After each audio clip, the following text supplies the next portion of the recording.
Pada tahun ke-11, dalam bulan yang tertentu, pada tanggal 1 bulan itu, datanglah firman Tuhan kepadaku. Hai anak manusia, oleh karena Tirus berkata mengenai Yerusalem, syukur, sudah rusak pintu gerbang bangsa-bangsa itu.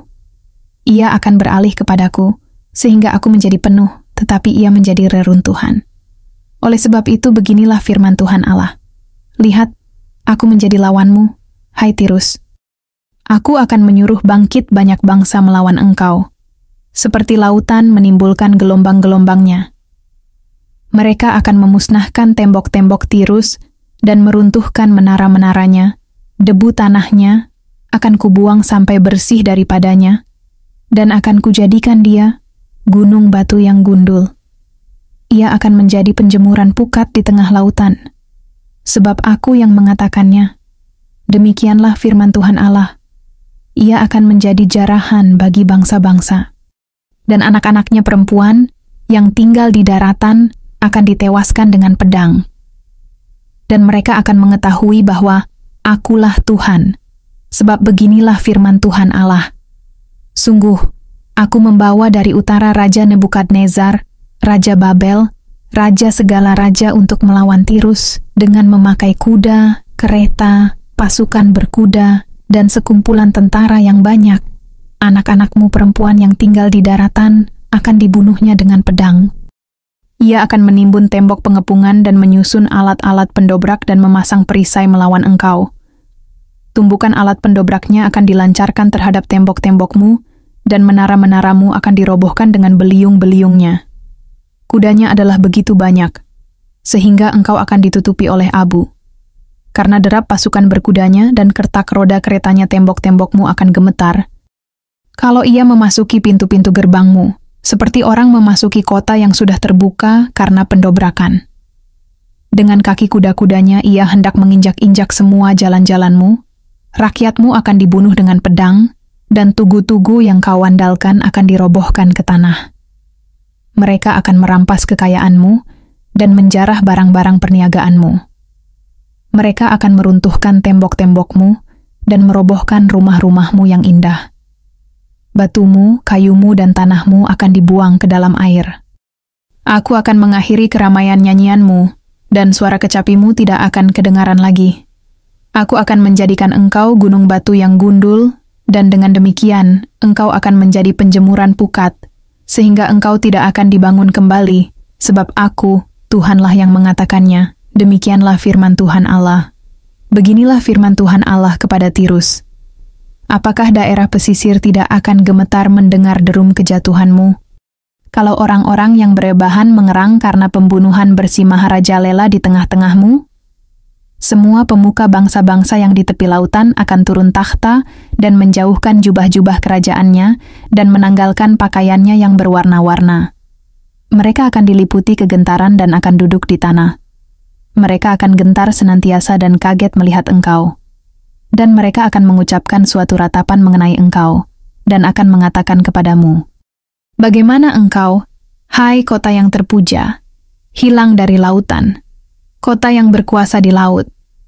Engkau dengan pendudukmu, yang menimbulkan ketakutan pada penduduk di daratan. Sekarang, daerah pesisir jadi gentar pada hari jatuhmu. Ya, daerah pesisir yang di tepi laut gempar mendengar kesudahanmu. Sebab beginilah firman Tuhan Allah.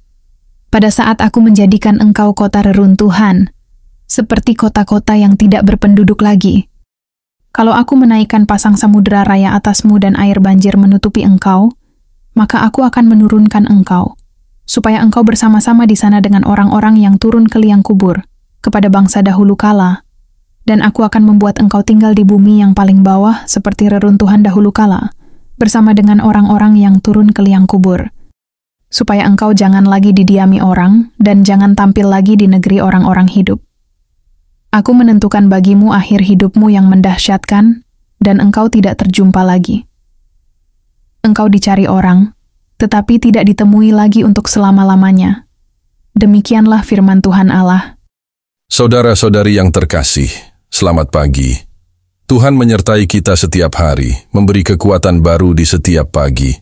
Mari kita mulai hari ini dengan membuka hati untuk menerima kasih-Nya dan berjalan dalam kekuatan yang Dia berikan. Pagi ini kita merenungkan firman Tuhan di Yehezkiel 26 ayat 1-21. Kehancuran Tirus dan pengingat tentang keagungan Tuhan. Tuhan dalam firman-Nya di Yehezkiel 26 ayat 1-21 akan memberikan sebuah gambaran yang keras tentang kehancuran sebuah kota yang sombong dan penuh keangkuhan, Tirus.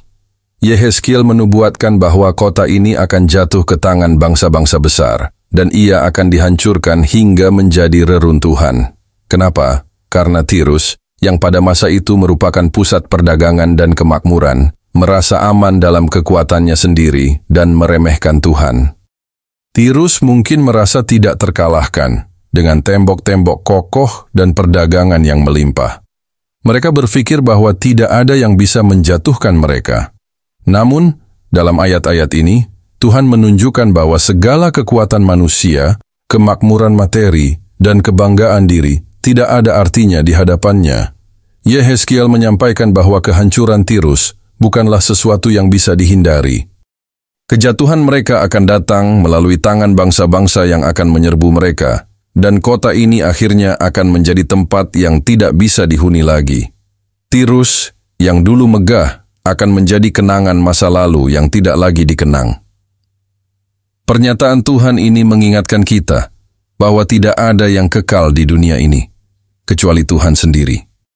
Seperti Tirus yang jatuh karena kesombongannya, kita juga diingatkan untuk tidak menaruh harapan kita pada hal-hal duniawi yang sementara, karena pada akhirnya semuanya akan berlalu. Ketika kita mengalami keberhasilan atau kemakmuran dalam hidup, kita seringkali merasa aman dan terlindungi. Namun, Tuhan mengingatkan kita bahwa semua itu bisa lenyap dalam sekejap. Keberhasilan kita bukanlah hasil dari kekuatan kita sendiri, melainkan karena anugerah Tuhan yang memberkati kita. Apakah kita sudah cukup rendah hati untuk mengakui bahwa segala yang kita miliki adalah pemberian Tuhan? Apakah kita berusaha hidup dengan penuh syukur, atau malah merasa tak tergoyahkan dalam kekuatan kita sendiri? Pernahkah kita merasa bahwa dunia ini berjalan dengan aturan yang tidak adil? Mungkin kita melihat orang-orang jahat yang sukses, atau orang yang benar sepertinya dibiarkan menderita. Namun, Tuhan mengajarkan kita bahwa segala sesuatunya ada dalam kendalinya. Meski pada saat itu nampak seperti Tirus akan tetap aman, namun Tuhan sudah menetapkan waktu kehancuran mereka. Tuhan yang mengatur segala sesuatu, bahkan sejarah dunia. Ketika kita melihat ketidakadilan, ingatlah bahwa pada waktunya, Tuhan akan menegakkan keadilannya. Tidak ada yang tersembunyi dari pandangannya, dan semua akan dipertanggungjawabkan.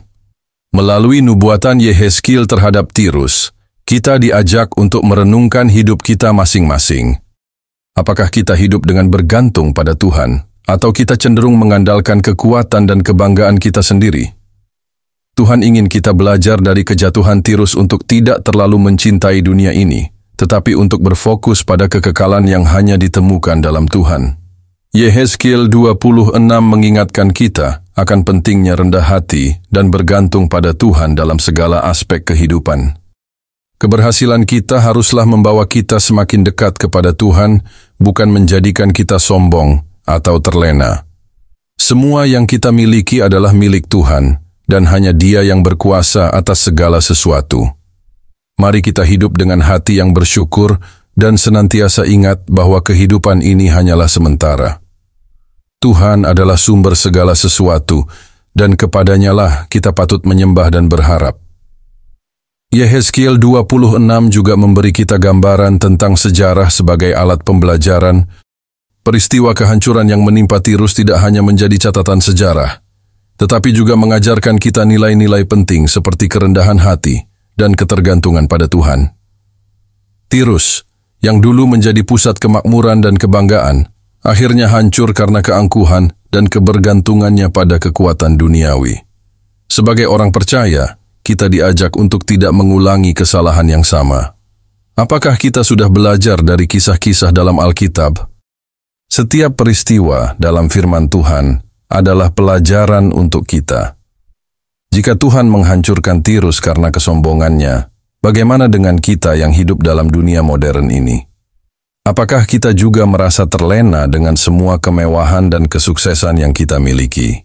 Pada akhirnya, Yehezkiel mengingatkan kita bahwa Tuhan adalah Tuhan yang adil. Kehancuran Tirus adalah akibat dari dosa dan kesombongan mereka. Tuhan bukan hanya mengingatkan mereka yang sombong dan membanggakan diri, tetapi juga memberikan pelajaran bagi kita untuk hidup dalam keadilan dan kebenaran. Kita dipanggil untuk hidup dengan hati yang tulus dan tidak mengandalkan kekuatan kita, tetapi selalu berpegang pada prinsip-prinsip Tuhan. Jika kita menyadari bahwa Tuhan adalah Tuhan yang adil, maka kita harus hidup dengan integritas, tidak membiarkan kesombongan atau kemewahan menguasai kita. Sebaliknya, kita harus berusaha untuk hidup sesuai dengan kebenarannya, mencintai keadilan, dan berjalan dalam kasih yang memuliakan nama-Nya. Mari kita berdoa. Tuhan, terima kasih atas kasih-Mu yang tak terhingga. Ampuni kami jika kami pernah merasa sombong dan mengandalkan kekuatan kami sendiri. Ajar kami untuk selalu rendah hati dan mengandalkan-Mu dalam segala hal. Berikan kami hikmat untuk hidup dengan bijaksana, dan senantiasa mengingat bahwa Engkaulah yang mengatur segala sesuatu. Dalam nama Yesus, kami berdoa. Amin. Saudara-saudari yang terkasih, ketika Tuhan berbicara tentang kehancuran Tirus, kita bisa merenungkan bahwa di balik setiap situasi, baik itu kemakmuran ataupun kehancuran, ada tangan Tuhan yang bekerja. Tirus merasa kuat dengan perdagangannya yang pesat, namun saat kehancuran datang, mereka tidak bisa melawan. Begitu juga dalam kehidupan kita. Terkadang kita berada di puncak, merasa aman dan terjamin, tetapi hidup juga bisa tiba-tiba menghadirkan ujian atau kesulitan yang membuat kita merasa rapuh. Namun Tuhan tidak membiarkan kita tanpa harapan. Dalam kesulitan, kita dapat tetap mengandalkan-Nya karena Dia yang memegang kendali atas hidup kita. Sampai jumpa di kesempatan renungan firman Tuhan berikutnya. Jangan lupa like, share, dan subscribe channel Rohani ini agar dapat terus membagikan renungan firman Tuhan berikutnya. Tuhan Yesus memberkati. Shalom.